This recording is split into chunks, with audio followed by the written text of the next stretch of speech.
A palestra de hoje tem como tema Jesus na casa de Zaqueu. Nós vamos utilizar o Evangelho de Lucas, capítulo 19, versículos de 1 a 10. Havia um homem que era muito rico, chefe dos publicanos, chamado Zaqueu. Ele desejava ver Jesus, mas por causa da multidão e também por causa da sua estatura baixa, ele era pequeno, ele precisou subir num sicômoro, que é uma figueira. Subiu na figueira para avistar Jesus. E quando Jesus estava passando por ele, olhou para o alto e disse: Zaqueu, apressai-vos em descer, porque hoje preciso alojar-me em sua casa. Zaqueu desceu rapidamente. Ele recebeu Jesus em sua casa. Então, quando estava com o Senhor Jesus em sua casa, todos murmuraram. Ele foi alojar-se na casa de um homem de má vida. Zaqueu apresentou-se ao Senhor Jesus e informou: darei parte dos meus bens aos pobres. E, se causei dano a alguém, eu lhe retribuirei em quádruplo. Jesus então falou: hoje houve a salvação nesta casa, porque o Filho do Homem veio para procurar e para salvar o que estava perdido. Nós vamos recorrer ao Evangelho segundo o Espiritismo no capítulo 16, porque lá Kardec nos explica que a riqueza é uma prova difícil, mais perigosa do que a miséria, por causa dos seus arrastamentos, das suas tentações e também da sua fascinação. A riqueza, ela será excitante do orgulho, do egoísmo e da vida sensual. É o laço mais forte que liga o homem à terra e afasta seus pensamentos do céu. Ainda tem um trecho que Kardec diz: mas torna-se um meio de salvação nas mãos daquele que sabe se servir-se dela. Então nós vamos pensar: como poderia ser um meio de salvação nas mãos de um homem? Como ele poderia servir-se adequadamente desta riqueza? Muitos que são ricos, tendo estas possibilidades materiais, utilizando a sua inteligência, podem dispor de recursos que facilitem várias pessoas, uma multidão, uma população inteira, porque podem construir locais adequados, podem distribuir trabalhos, podem também alojar crianças desfavorecidas, idosos carentes, podem distribuir alimentos, agasalhos, ainda podem promover estudo profissionalizante, integrando assim a sociedade. Então, o correto seria realmente utilizar-se desta riqueza para favorecer a maioria. Isso seria, então, fonte de salvação para os ricos. Kardec continua afirmando que Jesus quis, com esta passagem, mostrar que os bens materiais, o apego aos bens materiais, podem, então, colaborar para o obstáculo à salvação do homem. Pensemos, se eu tenho tanto apego assim aos bens materiais, eu não consigo doar nada a ninguém, eu não vou distribuir nada para ninguém. Se eu não auxilio, eu não faço a caridade, e Jesus diz claramente que nós precisamos auxiliar uns aos outros, e Kardec ainda traz a frase específica: fora da caridade não há salvação. Por isso, Jesus traz o apego aos bens como um obstáculo à salvação do homem. Mas Kardec continua afirmando que nós não podemos condenar a riqueza, justamente porque a riqueza poderia favorecer-nos. É o homem que não sabe realizar coisas adequadas com tudo que possui. É o homem que leva tudo à sua destruição. O homem abusa e torna pernicioso aquilo que poderia lhe ser útil. Então Kardec ainda afirma para nós que a verdadeira propriedade é aquilo que nós possuímos de fato. O que o homem possui de seu? Ele chega na terra e encontra bens. Ele sai da terra e deixa bens. Tudo o que ele encontra ao chegar e deixa ao partir, nada disso lhe pertence. Ele goza destas matérias apenas durante o seu tempo de permanência aqui na terra. O homem possui de seu, não é nada daquilo que usa para o seu corpo, mas tudo aquilo que usa para a sua alma. Possui de seu a sua inteligência, seus conhecimentos e suas qualidades morais, ou seja, o que ninguém pode tirar dele. Isso é seu. Kardec vai falar sobre o amor aos bens materiais, dizendo que o homem precisa questionar-se do real valor que a matéria representa em sua vida. Então ele diz: os bens materiais, este amor que as pessoas têm pelos bens, é um dos mais fortes entraves ao adiantamento moral e espiritual. E ainda afirma: tudo vem de Deus. Nós emprestamos tudo o que encontramos aqui para este tempo de permanência na terra. Até mesmo o nosso corpo não nos pertence, porque também é matéria e também ficará aqui quando partirmos novamente para o plano espiritual. Portanto, se Deus emprestou, nós deveremos restituir. Tudo que nós estamos emprestando, nós devemos entregar novamente. Se Deus empresta todos os recursos materiais, empresta com a condição de que cada um de nós possa reverter o seu supérfluo para que seja o necessário de alguém. Então nós precisamos nos questionar até que ponto as coisas que nós temos e que nós fazemos uso, nós também não podemos auxiliar os nossos semelhantes. Até que ponto o que nós temos em casa já supre as nossas necessidades e sobra tanto que muitas vezes se desgasta, estraga, se arruína, vai para o lixo, mas poderia favorecer alguém. Então é com isso que nós devemos pensar. E Kardec ainda diz: exige que o rico dê aos pobres, que são seus filhos, tanto quanto os primeiros. Dia virá em que prestará contas ao Senhor de tudo que vem dele. Pela riqueza, nós deveremos estar revestidos como ministros da caridade aqui na terra. Outro livro importante que nós podemos utilizar também para nossas reflexões é o livro Boa Nova, de Humberto de Campos. Ele fala para nós que muitas pessoas que estão aqui na terra estão entesourando na terra ou estão entesourando no céu. Aqueles que estão entesourando na terra, eles escondem as suas possibilidades nos cofres da ambição e do orgulho. Já aqueles que estão entesourando no céu, estes são completamente diferentes, porque eles realmente ligam as suas existências à vida de numerosas pessoas. Estes estão fazendo de seus servos a extensão de sua própria família. Sabem aquelas pessoas que têm realmente muitas posses e têm muitos funcionários, têm muitos empregados, mas são tão generosos e bondosos de coração que não vêem diferença nenhuma, não vêem distinção e não vêem barreiras. Eles tratam estes trabalhadores como se fossem membros de sua própria família. Então é disso que ele está falando, que não fazem discriminação em decorrência da sua posição social e financeira.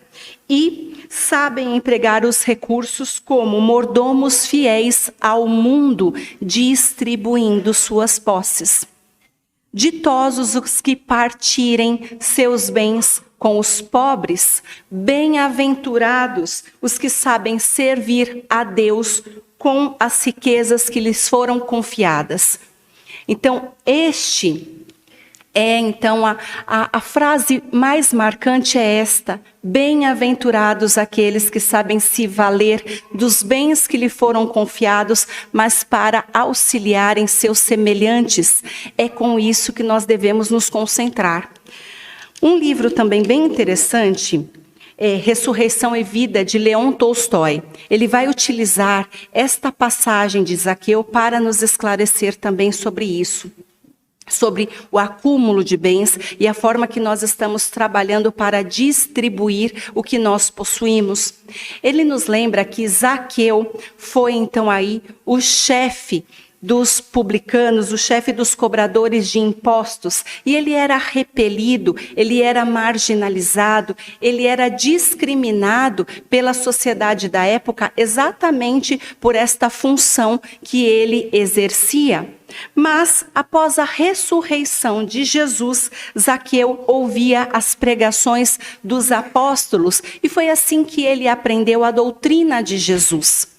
Conforme prometeu a Jesus, ele realmente entregou parte dos seus bens aos pobres, reservando o estritamente necessário à sua sobrevivência, à sua manutenção.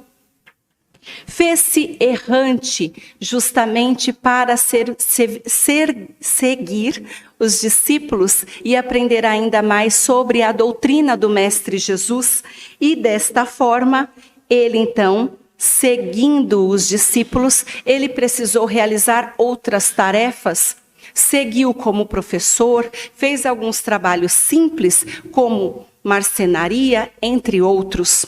E um dia foi ouvir Paulo de Tarso, em conversação com este apóstolo do Cristo. Ele disse que a sua vontade era servir a Jesus, mas ele não se sentia capacitado, ele se sentia pecador, não se sentia digno de servir ao Mestre com a sua palavra. Então Paulo disse: não te limite à adoração inativa, que poderá cristalizar-se em fanatismo. Jesus precisa de servos trabalhadores que sejam enérgicos, que sejam ágeis e de boa vontade para propagar a verdade que trouxe.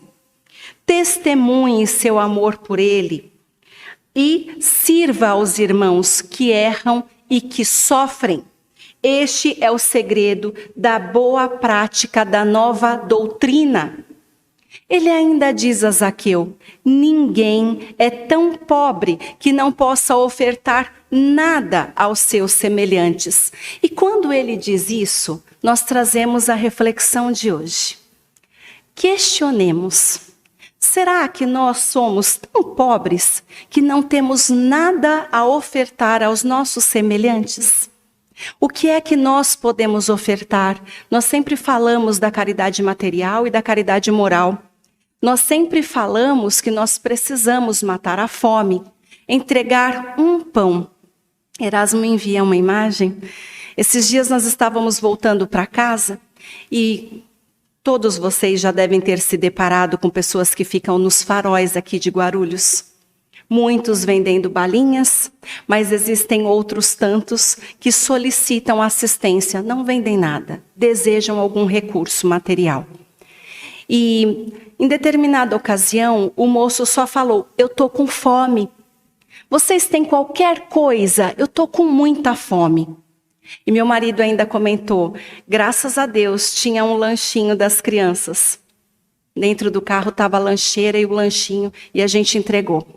É importante, vocês acreditam, carregar sempre alguma coisa, porque eles vão solicitar exatamente para quem tem a oferecer. A equipe espiritual ilumina e coloca no caminho aquele que pode ajudar. Então é uma maçã, é uma mexerica, uma banana, um pacotinho de bolacha, o lanchinho, alguma coisa. Em outra situação, nós estávamos visitando a minha mãe que está internada e um senhor que estava na praça chegou para o meu marido. Foi incrível, porque a senhora que estava com a minha mãe no hospital, com a outra menina que está internada, ela falou, você não quer levar essas bolachinhas? Falou para o meu marido, você não quer levar essas bolachinhas? Porque está sobrando aqui, elas já não querem mais comer. Tó, leva essas bolachinhas. Meu marido falou, nossa, olha o tanto de bolacha que ela me entregou.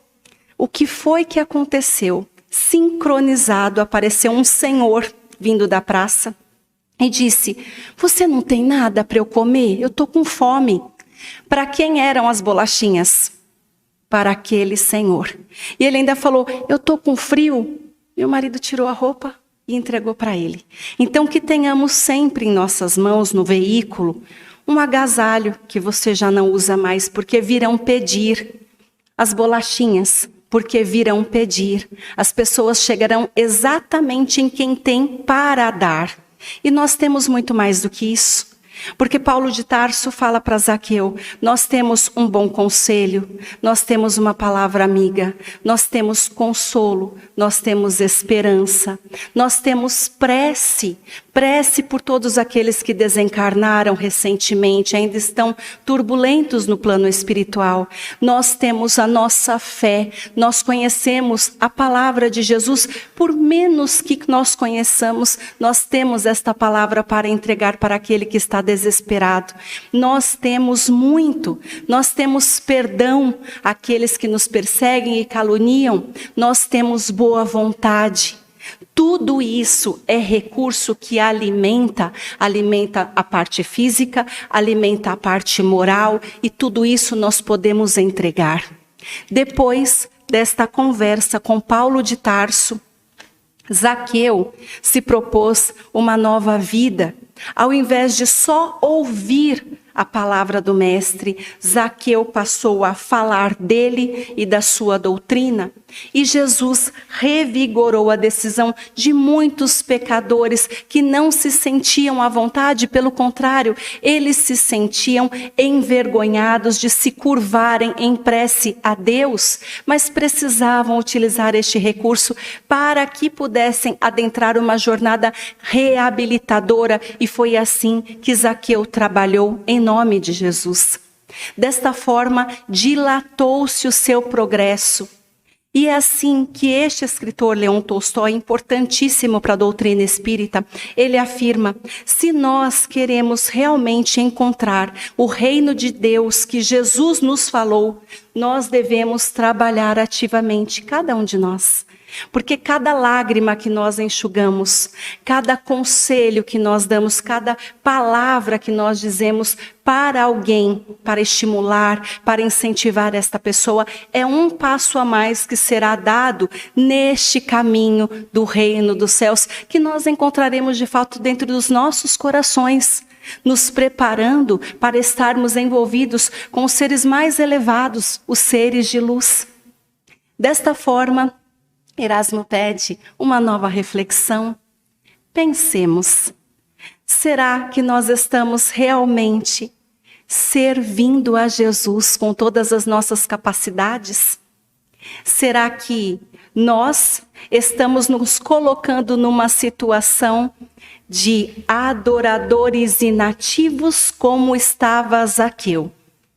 Todos nós podemos ser servos trabalhadores e desempenharmos o que é desejo da espiritualidade de luz.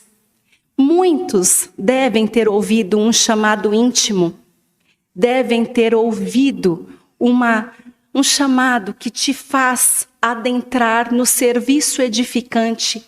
Mas talvez você tenha pensado que não está capacitado, você não tenha tido coragem de realizar, porque sabe que será um trabalho árduo, uma nova situação onde você estará ligado a responsabilidades intensas. Mas vejam, meus irmãos, Todos nós podemos ser servos ativos no bem, para auxiliarmos pessoas que realmente precisam de nossa ajuda.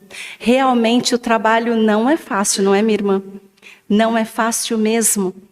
Eles exigem que estejamos capacitados, disciplinados e amorosos. Sempre vai faltar alguma coisa. Nós estaremos sempre desejando aprender mais, trabalhar mais, servir mais, porque é uma honra servir a Jesus e precisa ser com maior respeito. Mas que estejamos pensando neste momento, se nós estamos fazendo tudo o que podemos para servirmos o Mestre Jesus, já que nós recebemos tanto. Eu espero que vocês realmente consigam se comunicar com a espiritualidade mais elevada e se coloquem à disposição de servir neste trabalho edificante. Para que possamos finalizar o trabalho desta noite, por favor, me acompanhem na prece. Amado Pai, nós agradecemos pelos ensinamentos do Mestre. Nós agradecemos pela espiritualidade amiga que nos inspira a caminharmos no trabalho forçoso, digno e edificante com o Mestre amigo. Que possamos, Pai, sair desta casa alinhados com os espíritos amigos, fazendo planos iluminados para bem servir a Jesus e que estes trabalhos favoreçam grande número de pessoas, aqueles carentes, aqueles sofredores que nos cercam, estejam sempre recebendo de nós um sorriso, uma palavra, boa vontade e amor. Nós agradecemos ao Mentor Erasmo por mais este trabalho. Graças a Deus, graças a Jesus. Paz e luz a todos os meus irmãos. Gratidão por este momento. Gratidão.